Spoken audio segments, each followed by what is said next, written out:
First, it was billed by the Albanese government as the biggest, quote, reform in 50 years. But what did yesterday's defence procurement shake-up really amount to? Well, if you ask Credlin regular, the Australian's foreign editor, Greg Sheridan, not much. We have no idea about how any of this is going to work because there were no supporting documents. The biggest change in half a century, and the total sum of the supporting documents are a 1.5-page press release. This is the government, as usual, pretending to do something when in defence it's doing absolutely nothing. Well, what the government did tell us is that 3 public service units, the first, the Capability Acquisition and Sustainment Group, second, the Guided Weapons and Explosive Ordnance Group, and third, the Naval Shipbuilding and Sustainment Group, will eventually be consolidated into the new Defence Delivery Agency. And if Defence Minister Richard Marles is to be believed, this change to the department's org chart and a whole lot of new titles for bureaucrats will supposedly end decades of delay and billions of dollars of wasted spending in defence procurement. Really? While the boss of this new agency will be appointed by July next year, so in 6 months' time, the actual agency itself won't be up and running until the middle of 2027. As experts remind us constantly, these are the most dire strategic circumstances we are facing since just before the start of the Second World War.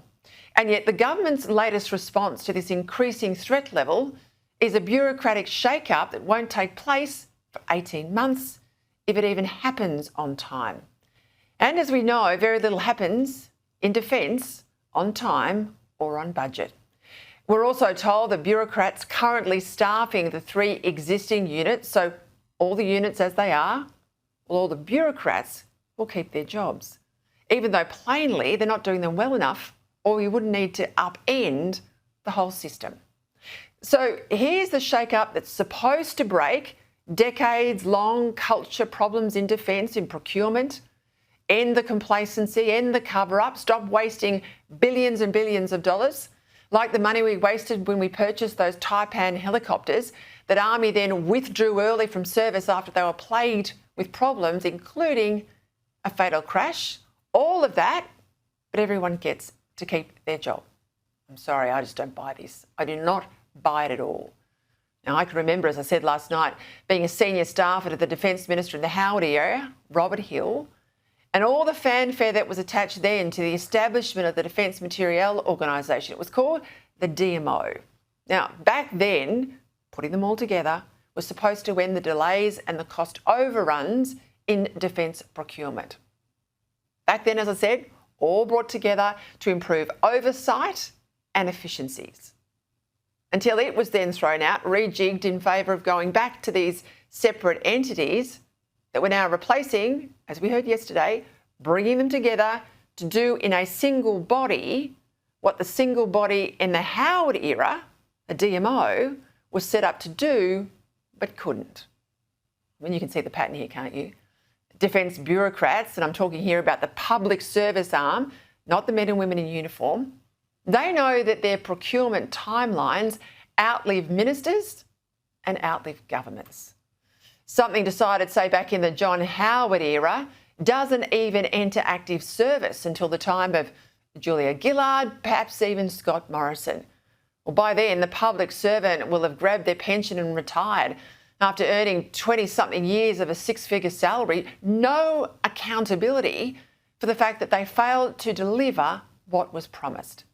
And yes, we taxpayers pay dearly for this unsatisfactory performance, but it's those in uniform who we really let down, given they don't get the equipment they need to keep us safe, and in tragic circumstances for them, it can cost them their lives.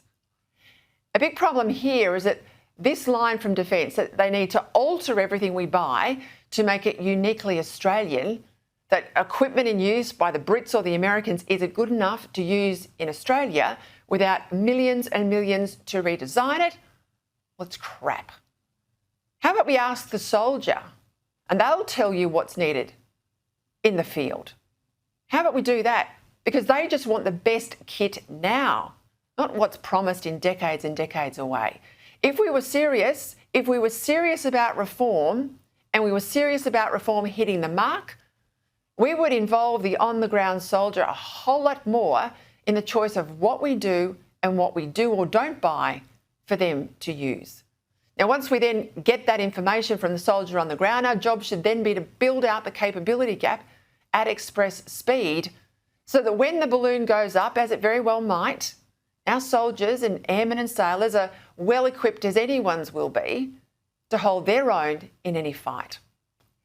As the recent Chinese naval circumnavigation of Australia showed, China under the communists is not only rolling back its domestic freedoms, but it's trying to intimidate those abroad.